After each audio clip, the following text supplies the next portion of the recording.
putting together a bipartisan group to try to do something to both increase domestic fossil fuel production as well as do something on the climate. Is there a chance for Congress to use that to legislate something that would actually have a real impact here this year? Or is it you guys are just more focused on you got to change the Congress to do anything real? Well, as for myself, I'm deeply skeptical that we're going to get to something that would make sense that I could support. I don't know if you wanted to say something. I mean, we've talked about it, but I was in the meeting Monday, and it's a good faith effort to try to get to some kind of compromise. To me, the most constructive element of that discussion, which I think has some potential, is this issue of NEPA reform. In addition to what was done, as Senator Kennedy mentioned, in the bipartisan infrastructure bill, the vast majority of Republicans and Democrats, you go ask a mayor or a governor, it doesn't matter what party they're in, they know that what's really holding us back, whether you want solar, wind, oil, gas, mining, roads, bridges, is a broken permitting system. It's killing us. And, you know, it takes on average 5, 6, 7, 8 years to permit a bridge in America. Other industrialized democracies, Germans, Japanese, EU, Canada, no one has that problem the way we do. So I think there is but there's a good opportunity here, because whatever you want to get done in this country, whether it's more renewables, more natural gas, more oil, more roads, more bridges, more ports, if you don't reform the broken NEPA system, you're not going to get anywhere. In the meeting on Monday, I don't want to speak for other senators, but a vast majority of the time was spent on this topic, and I think there's possible room as a core compromise area, getting on NEPA, which is killing our ability to build stuff in America. Yeah. Thank you, Senator. I just wanted to ask, how do you all plan to keep voters engaged on inflation headed into the midterms, especially as Democrats pivot away towards things now like abortion rights? Well, again, I'll speak for myself. It's not a matter of keeping voters engaged. I don't have any constituents who are not concerned about inflation.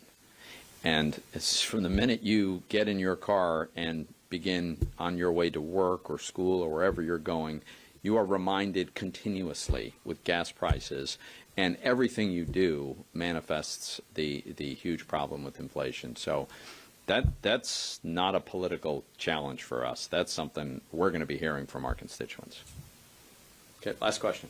About that, last week House and Senate Democratic leaders unveiled their plans that they say would lower fuel costs by holding big oil accountable for what they say is market manipulation and profiteering during inflation. One of the things, if you have any response to this, they also accuse Republicans of being in pocket of big oil. Yeah, this goes back, I'm going to defer to my colleague from Texas, but this goes back to the completely laughable idea that all of a sudden corporate America became greedy.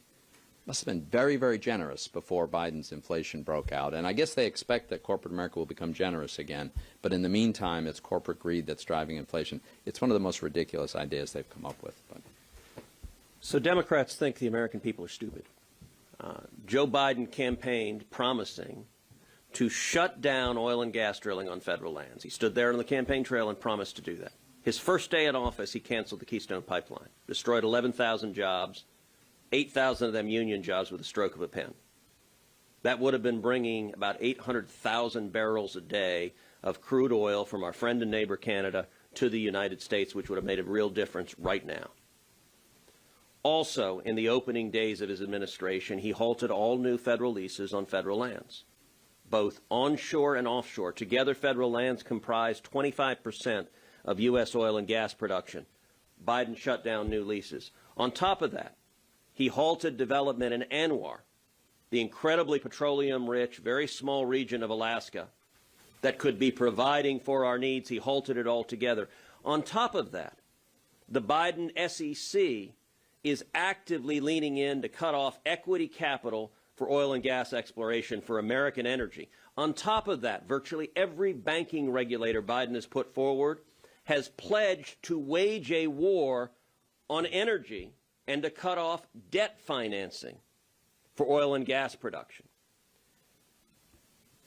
Biden and the Democrats told you they were going to destroy American energy production, and they've implemented dozens of policies directly to do that, and it has produced that effect. In 2019, the U.S. oil production was roughly 13 million barrels a day.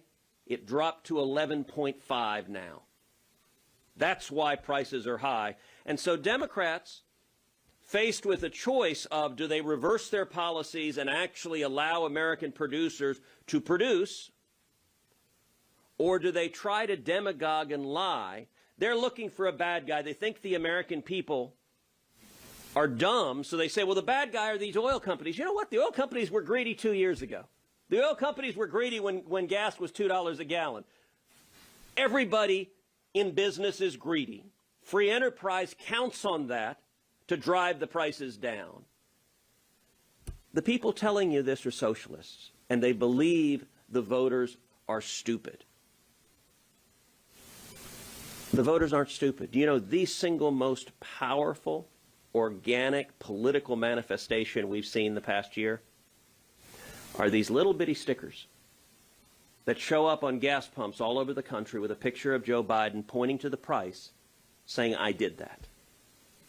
The American people get it, and the Democrats, it's a clown show. The Democrats want you to believe these big oil companies have all of this oil they can drill for and make money, but they don't want to right now. They're just saying, nope, never mind. I'll tell you, I was out in Midland a couple of weeks ago, the Permian Basin, incredibly rich basin with oil and gas. You know what the guys there told me? They said, look, we're trying to drill as much as we can, but we can't get a permit to put the pipeline in. And we can't get funding because they've cut off debt funding and equity funding. And when you go to a bank, Wall Street's cut them off because the Biden administration is pressing Wall Street to say, don't fund any exploration. And then Jen Psaki stands at the podium and says, well, gosh, they're just refusing to drill. This is their intended consequence. It's what Biden wants. It's what Schumer wants. It's what Pelosi wants. It's certainly what Bernie Sanders and Elizabeth Warren and AOC want. And the people getting screwed are the single mom driving to work each day and spending $100 to fill up her minivan, are the Hispanic oil field worker in South Texas driving his truck to get filled up and paying $150 to fill up his truck. That's who's paying the price, and that's why November, it's not just going to be a wave, it is going to be a tsunami.